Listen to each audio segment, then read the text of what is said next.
Next question 40 question ఏముందిరా?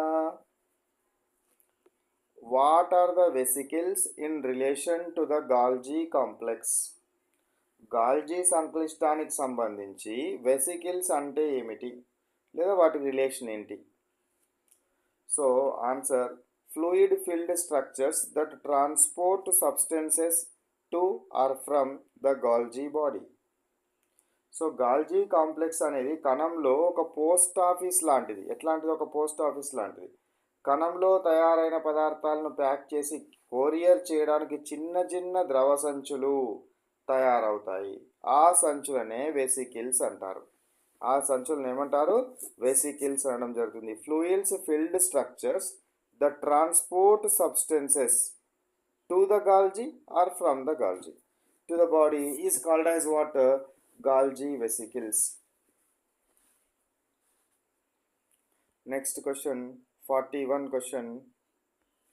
Are onion cells regular or irregular in shape? So ఏమడిగినాడు? ఉల్లిపాయ కణాలు క్రమమైన ఆకారాన్ని కలిగి ఉన్నాయా, క్రమరహితమైన ఆకారాన్ని కలిగి ఉన్నాయా? ఆన్సర్ ఏంటిదిరా? రెగ్యులర్.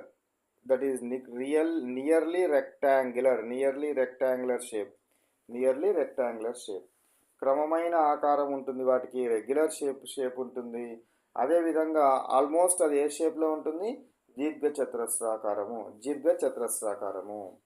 ల్యాబ్ లోపల మనం ఉల్లిపాయ పొరను తీసి చూసినప్పుడు ఆ కణాలన్నీ ఇటుక గోడలాగా ఒక క్రమమైన పద్ధతిలో దీర్ఘచతురస్రాకారంలో అమర్చబడి ఉంటాయి. ఎందుకంటే వాటి చుట్టూ వాటికి ఒక గట్టి కణకవచం లాంటిది ఉంటుంది, సెల్ వాల్ అనేది ఉంటుంది. కాబట్టి ఈ విధంగా మనం అమరికను అబ్జర్వ్ చేయవచ్చును. నెక్స్ట్ క్వశ్చన్ 42 క్వశ్చన్ చూడండి. Are cheek cells regular or irregular in shape? Cheek cells అనేది రెగ్యులరా ఇర్రెగ్యులరా? రెగ్యులర్ ఇన్ షేపా ఇర్రెగ్యులర్ ఇన్ షేపా? Answer, irregular in shape. క్రమరహిత ఆకారము. బుగ్గ కణాలు క్రమరహితమైన ఆకారాలను కలిగి ఉండడం జరుగుతుంది చీక్ సెల్స్. ఓకేనా? సో ఇట్లా డిఫరెంట్గా క్రమరహితంగా ఉండడం జరుగుతుంది. సో ఇవి జంతు కణాలకు చుట్టూ గట్టిగా ఉండే కణకవచం ఉండదు, కాబట్టి ఇవి మెత్తని కణకవచం ఉంటుంది. అందుకే ఇవి నిర్దిష్టమైన షేప్ లేకుండా వంకర టింకరగా ఉంటాయి. ఇర్రెగ్యులర్గా ఎందుకు ఉంటాయి అని అంటే, గట్టి కణత్వచం ఉండదు, మెత్తని కణత్వచం ఉంటుంది. కాబట్టి ప్రెషర్ను బట్టి అవి డిఫరెంట్ షేప్లలో ఉండడం జరుగుతుంది. రెగ్యులర్ కాకుండా ఇర్రెగ్యులర్గా ఉంటాయి. Next question